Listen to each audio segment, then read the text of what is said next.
Sarah Jenkins pulled her car into the parking lot of Atlanta General Hospital on a quiet Tuesday morning. The summer sun was already blazing hot, making her nurse's uniform stick to her back as she walked towards the building. She had been working at the hospital for 5 years, but today would be different from any other day in her life. The rehabilitation ward was unusually busy that morning.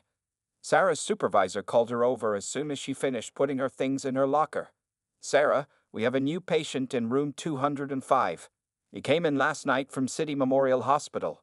Car accident victim, needs full rehabilitation care." Sarah nodded and picked up the patient's chart. The name read Marcus Thompson, age 32.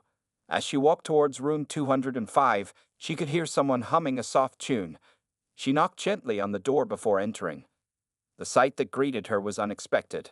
A handsome man sat in a wheelchair by the window, his dark eyes focused on the rising sun. Despite being confined to the chair, there was something graceful about the way he held himself. Sarah could tell he had once been very athletic. His strong shoulders and well-maintained physique spoke of years of physical activity. "Good morning, Mr. Thompson. I'm Sarah, and I'll be your primary nurse during your stay with us," she said, trying to keep her voice professional despite feeling strangely drawn to his presence.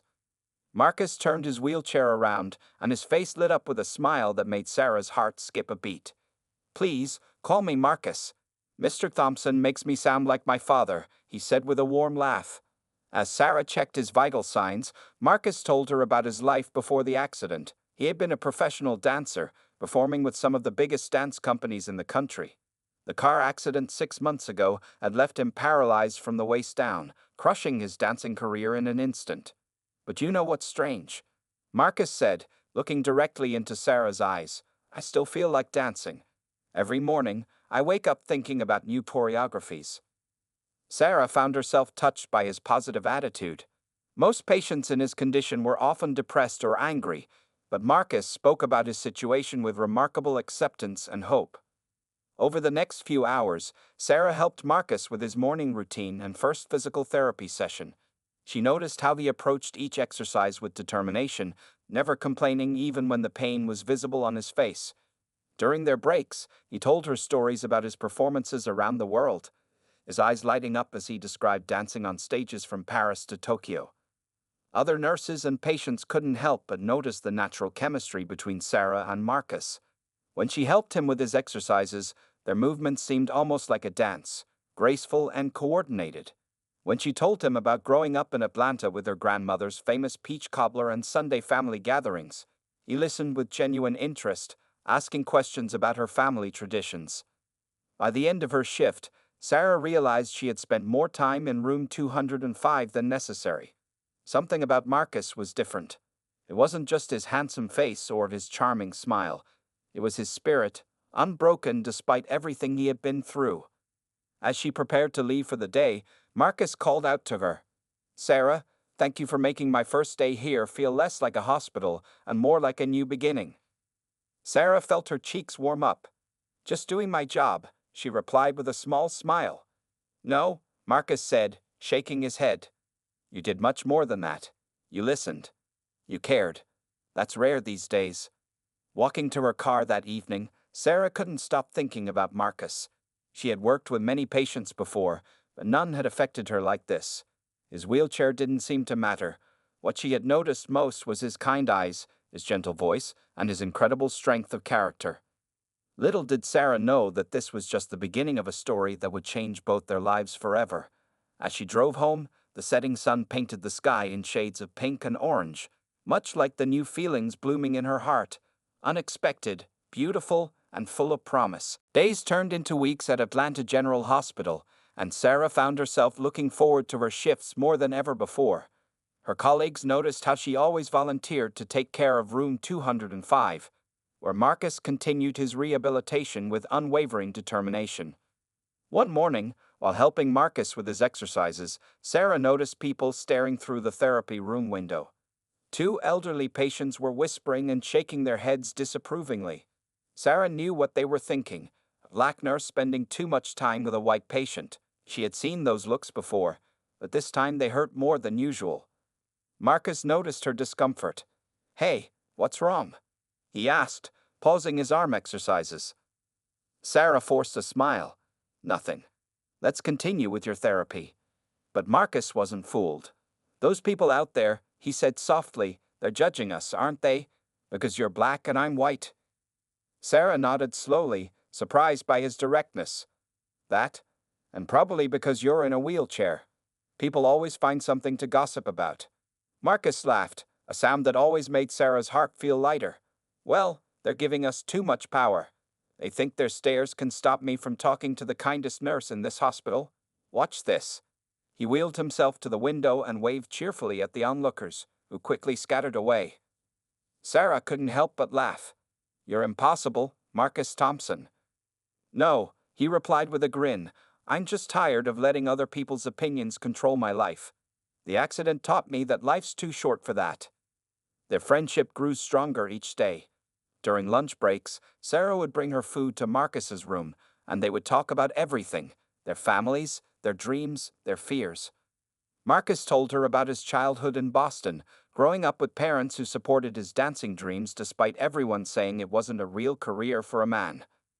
Sarah shared stories about her grandmother, who raised her after her parents died in a car accident when she was 12. She taught me to be strong. Sarah explained one day, to hold my head high no matter what people said about me being too dark, too loud, too different. Your grandmother sounds like an amazing woman, Marcus said. I'd love to meet her someday. The words hung in the air between them, both realizing what he had implied, that their relationship might extend beyond the hospital walls. One evening, as Sarah was finishing her shift, she found Marcus in the hospital garden, practicing hand movements from his wheelchair. He was recreating a dance from Swan Lake, his hands moving gracefully in the moonlight. I miss it, he admitted when he saw her watching. Sometimes I wake up thinking I can still feel my legs, ready to jump and spin, but then reality hits. Sarah sat on a bench beside him. Maybe you can't dance the same way anymore, but your spirit still dances, Marcus. I see it every day in the way you refuse to give up, in the way you make everyone around you smile. Marcus looked at her intently. You know what's funny? Before the accident, I thought I knew everything about dancing. But you've taught me that the most beautiful dance isn't about perfect movements. It's about the heart. Marcus, Sarah began, but he gently took her hand. Sarah, I know this might be complicated. I'm your patient, I'm in this wheelchair, and we come from different worlds. But when I'm with you, none of that matters. You see me as just Marcus, not as the disabled dancer or the guy in the wheelchair. Tears welled up in Sarah's eyes. And you see me as just Sarah. As they sat in the garden that evening, neither of them cared about the curious glances from passing hospital staff. They had found something rare and precious, a connection that went beyond physical limitations and social barriers. On her drive home that night, Sarah realized that her life was changing in ways she never expected. The line between professional care and personal feelings was blurring, and for the first time in her career, she wasn't sure what to do about it. But one thing was certain. Marcus Thompson had wheeled his way into her heart, and there was no turning back. 3 months after Marcus was released from the hospital, Sarah sat at her kitchen table, staring at her phone with a smile. Marcus had been texting her every day since he left, and today's message was special. He was asking her out on their first real date. I know a place that's perfect, his message read. Will you let me take you somewhere special this Saturday? Sarah's heart raced as she typed yes. Even though they had grown close during his hospital stay, this felt different. This was official. Saturday evening arrived with Sarah standing in front of her mirror, smoothing down her yellow sundress. She hadn't been on a real date in years, focusing instead on her nursing career. The doorbell rang, and she opened it to find Marcus looking handsome in a blue button-down shirt, his wheelchair polished and gleaming. You look beautiful, he said, presenting her with a bouquet of sunflowers. Ready for an adventure?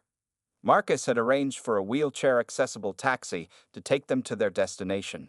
As they drove through Atlanta, Sarah noticed they were heading toward the city's highest point. The taxi stopped at the entrance to the newly renovated Sky Garden, a rooftop restaurant that offered a view of the entire city. I called ahead, Marcus explained as they entered. They have ramps everywhere, and I reserved the best spot for us. Their table overlooked the city's skyline, with lights twinkling like stars below them. The restaurant staff had removed a chair to make space for Marcus's wheelchair, and everything was perfectly arranged for easy access.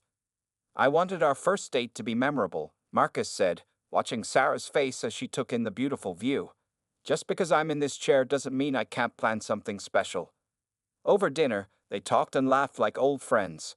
Marcus told funny stories about his adventures since leaving the hospital, including joining a wheelchair basketball team.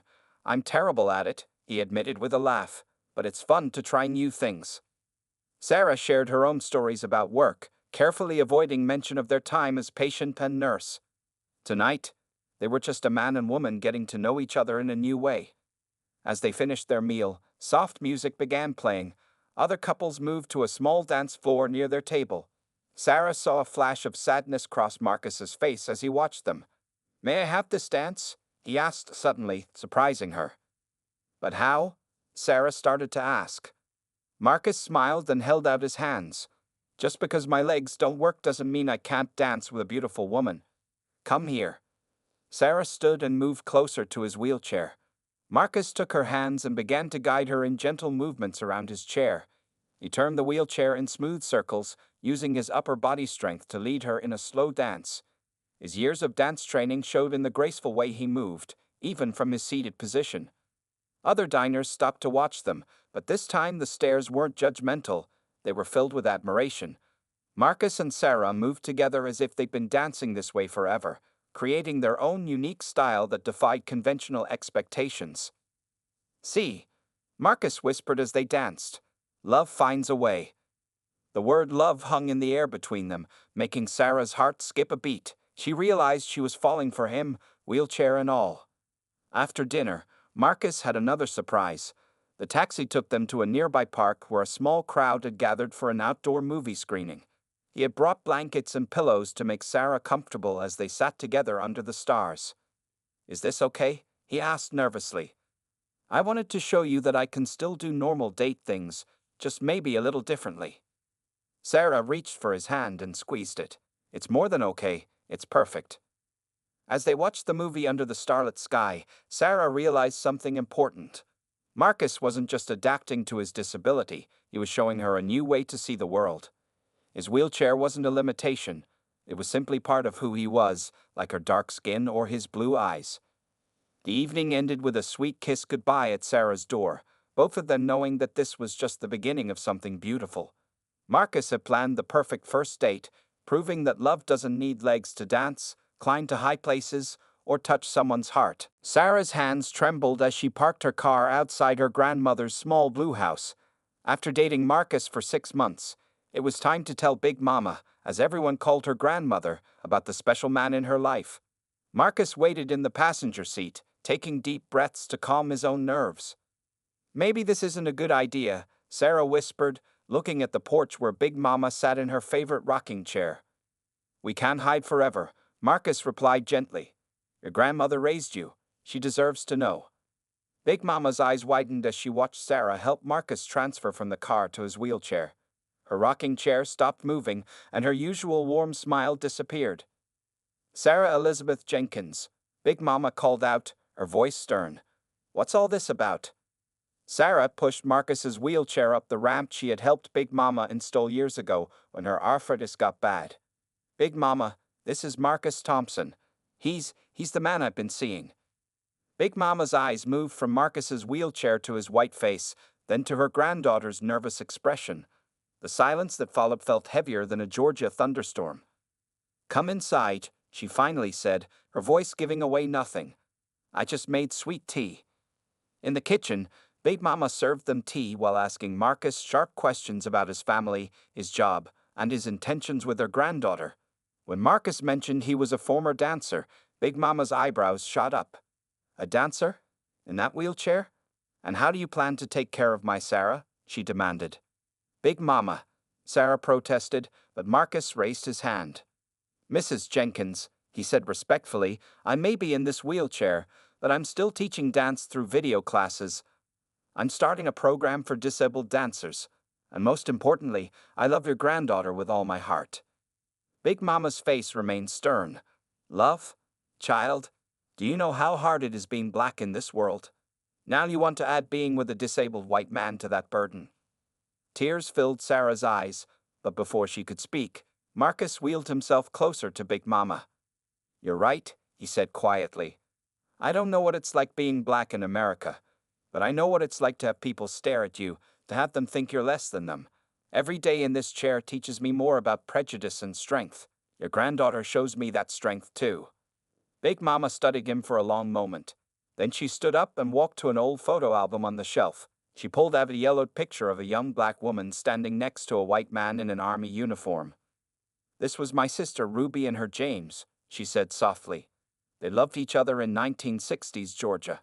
Moved up north because folks here couldn't accept them." She looked at Marcus. "They had to be stronger than most to make it work." Sarah held her breath as Big Mama turned back to them. "You two will need to be strong too. This world ain't kind to people who are different." Then, unexpectedly, she smiled. "Good thing my Sarah's the strongest person I know." The tension in the room lifted slightly as Big Mama served them her famous peach cobbler. She told Marcus stories about Sarah as a little girl, making them both laugh. By the end of the evening, she even gave Marcus a gentle hug goodbye. As they drove home, Sarah finally relaxed. "That went better than I expected," she said. Marcus smiled. "Your grandmother's like you, tough on the outside, but with a heart of gold.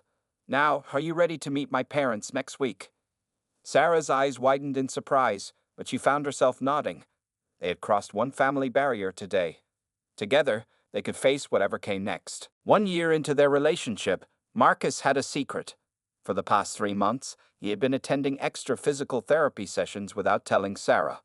While he knew he would never walk normally again, his therapist had helped him build enough strength to stand for short periods with support. Marcus planned everything carefully. He chose the children's ward at Atlanta General Hospital, where their story began. With help from the hospital staff and his physical therapist, he arranged for a special moment Sarah would never forget. On a sunny Saturday morning, Sarah walked into work for what she thought was a regular shift. The head nurse immediately sent her to the children's ward, saying they needed help with a special activity. When Sarah opened the doors to the children's playroom, she stopped in surprise. 20 young patients, some in wheelchairs, others holding IV poles, stood in a line. Each child held a large, colorful letter. "What's going on?" Sarah asked, confused. One by one, the children raised their letters, spelling out, "Well, you may RYME." Sarah's hands flew to her mouth. That's when she heard the familiar sound of wheelchair wheels behind her. She turned around. What she saw made her gasp. Marcus was there, but he wasn't sitting in his wheelchair. With the help of 2 metal support bars, he was standing. His legs trembled with effort, but his face showed pure joy and determination. "Sarah Jenkins," he said, his voice full of emotion. "When I first came to this hospital, I thought my life was over. Then I met you, and you showed me that life was just beginning in a different way." Tears streamed down Sarah's face as Marcus continued, still standing. "You never saw my wheelchair as a barrier. You saw me for who I am. You brought color back into my world when everything was gray. You danced with me when others said it was impossible." The children watched with excited faces as Marcus reached into his pocket with one shaking hand while the other gripped the support bar. "I've been practicing standing for months," he explained. "I wanted to do this the right way. I may not be able to get down on one knee, but I can stand up to ask the most important question of my life." He opened a small velvet box, revealing a beautiful ring with a single diamond surrounded by small sapphires. "Sarah, will you marry me?" Sarah could barely speak through her tears. The children leaned forward anxiously, waiting for her answer. "Yes," she finally managed to say. "Yes, yes, yes." The children cheered as Sarah carefully hugged Marcus, mindful of his balance. Hospital staff who had gathered to watch the scene clapped and wiped away tears.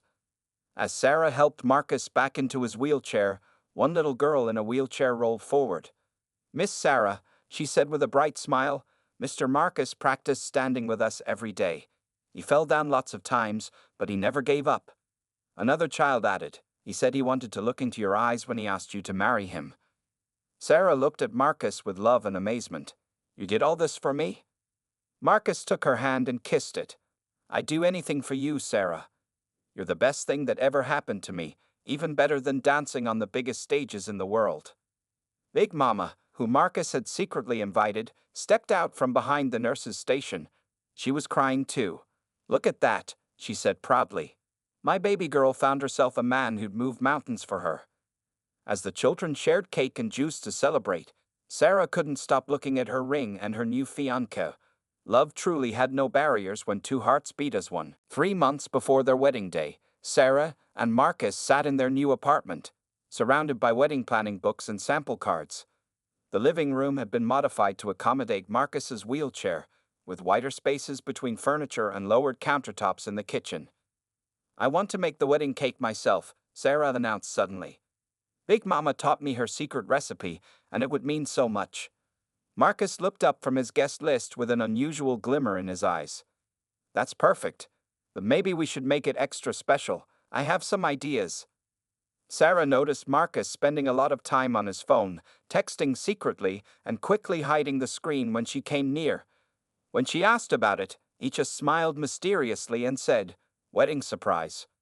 Big Mama came over every weekend to help Sarah practice baking the wedding cake. During these sessions, Marcus would suddenly remember errands he needed to do, wheeling himself out with suspicious hurry. "That man of yours is up to something," Big Mama said one day, watching Marcus leave. "He's got that same look your grandfather had when he was planning something big."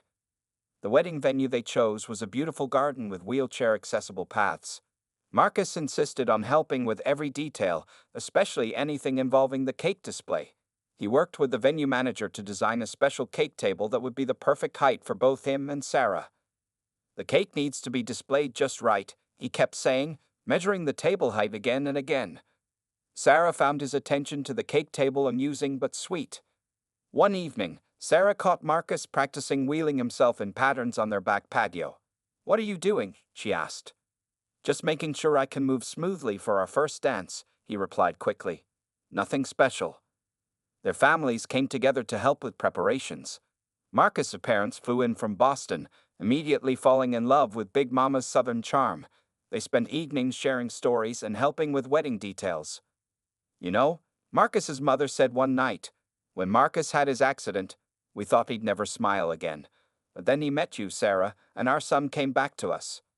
The week before the wedding, Marcus had several mysterious appointments he wouldn't talk about.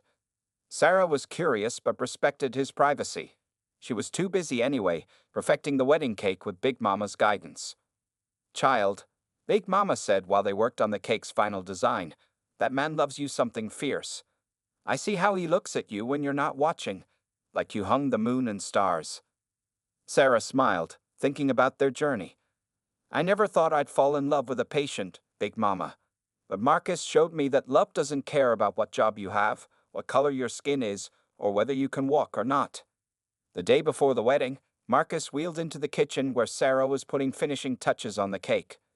His eyes shone with excitement and something else, a secret he was bursting to share. "Tomorrow's going to be perfect," he said, watching her work. "And I have a feeling that cake is going to be the talk of the town." Sarah had no idea just how right he was, or what surprise Marcus had planned for their special day. The morning of the wedding arrived with perfect weather. Sarah stood in the bridal room, looking at herself in the mirror as Big Mama adjusted her white dress. The gown had been specially designed to look beautiful whether Sarah was standing or sitting next to Marcus in his wheelchair. "Something's different about today," Big Mama said, pinning a white rose in Sarah's hair. "I can feel it in my bones." In another room, Marcus was getting ready with his father's help. He seemed more nervous than usual, checking his phone repeatedly and whispering with his best man. His white tuxedo had been tailored to look elegant while sitting in his wheelchair. "Son, are you sure about this surprise?" his father asked quietly. Marcus nodded, determination in his eyes. "I've been working towards this for months. Sarah deserves something magical."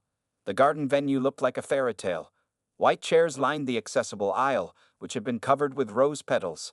The cake, Sarah's masterpiece, stood proudly on its special table, covered in white fondant with delicate blue decorations. As the music started, Marcus wheeled himself to the front, looking handsome and nervous, his eyes fixed on the entrance, waiting for his bride. The guests stood as Sarah appeared, walking down the aisle with her uncle. Big Mama dabbed her eyes with a handkerchief, remembering the little girl she had raised, now grown into a beautiful bride. When Sarah reached Marcus, she noticed he seemed almost buzzing with excitement. His hands trembled slightly on his wheelchair armrests, but his smile was bright and sure. The minister began the ceremony, speaking about love that overcomes all barriers. Sarah and Marcus had written their own vows, and there wasn't a dry eye in the garden when they spoke. Sarah, Marcus said, his voice strong and clear, "When I lost my ability to dance, I thought I lost everything. Then you showed me that life's most beautiful dance isn't done with your feet, but with your heart." Sarah's vows were equally moving. "Marcus, you taught me that love doesn't see color, disability, or any other differences. It sees only the heart, and your heart is the most beautiful thing I've ever known." They exchanged rings, Marcus's hand steady as he slipped the band onto Sarah's finger. The minister pronounced them husband and wife, and their first kiss as a married couple was met with cheers and applause. The reception began, and everyone noticed Marcus seemed to be watching the clock. He kept glancing at the cake table, then at his phone, then back at Sarah with barely contained excitement. Their families and friends gathered around, sharing stories and laughter. Even the hospital staff who had witnessed their love story from the beginning came to celebrate. "Almost time," Marcus whispered to his best man, who nodded with a knowing smile. No one, especially not Sarah, knew that the biggest surprise of the day was still to come, waiting to be revealed when they cut their wedding cake together. The moment everyone had been waiting for arrived. It was time to cut the wedding cake. Marcus wheeled himself next to the special table, positioning carefully beside Sarah. The photographer stood ready, and guests gathered around with their phones. "Ready for this?" Marcus asked Sarah, his voice trembling with excitement. Sarah nodded, placing her hand over Marcus's on the knife. As they pressed the knife into the first layer, there was an unexpected resistance. Sarah looked confused, but Marcus's smile grew wider. "Keep going," he encouraged. As they cut deeper, the knife hit something solid. Sarah carefully pulled back the slice, revealing a hidden compartment in the cake. Inside was a sealed envelope. "Open it," Marcus whispered, his eyes shining with tears. With shaking hands, Sarah opened the envelope. Inside was a medical document with yesterday's date. As she read, her hand flew to her mouth, tears streaming down her face. "Marcus, is this real?" Marcus nodded, and then did something that made the entire room gasp. Using the cake table for support, he slowly began to rise from his wheelchair. His legs trembled with effort, but he managed to stand, supporting himself on the table. "I've been part of an experimental treatment program," he explained to the shocked crowd. "For the past 6 months, I've been working with specialists. The document shows the results. I'm regaining partial movement in my legs." Big Mama grabbed her chest, crying openly. Marcus's parents held each other, overwhelmed with emotion. "I wanted to tell you so many times," Marcus said to Sarah, still standing. "But I needed to be sure it was working. It's not a complete recovery. I'll still need the wheelchair most of the time. But with more therapy, the doctors say I might be able to stand and even take a few steps." Sarah couldn't speak. She just wrapped her arms around Marcus, supporting him as he stood. "Remember when you said love doesn't need legs to dance?" Marcus whispered in her ear. "Well, maybe now we can dance both ways, sometimes in the chair, sometimes standing, but always together." The room erupted in applause and cheers. Hospital staff who had helped keep the secret wiped away tears. The physical therapist who had worked with Marcus gave him a thumbs up from the crowd. As Marcus carefully sat back in his wheelchair, Sarah couldn't stop reading the medical report. It detailed the groundbreaking treatment and Marcus's remarkable progress. "This is why you were so interested in the cake table height," Sarah realized, laughing through her tears. "I needed to make sure I could use it to help me stand," Marcus grinned. "Took some practice to get it just right." Big Mama came forward, hugging them both. "Lord have mercy," she said, fanning herself. "My Sarah got herself not just a husband, but a miracle too." That evening, during their first dance, Marcus stayed in his wheelchair, but now Sarah knew that their future held possibilities they never imagined. As they moved together on the dance floor, their love story had come full circle, from a hospital room to a wedding venue, from limitations to possibilities, from nurse and patient to husband and wife. Their story proved that true love doesn't just break through barriers, sometimes it helps heal them too.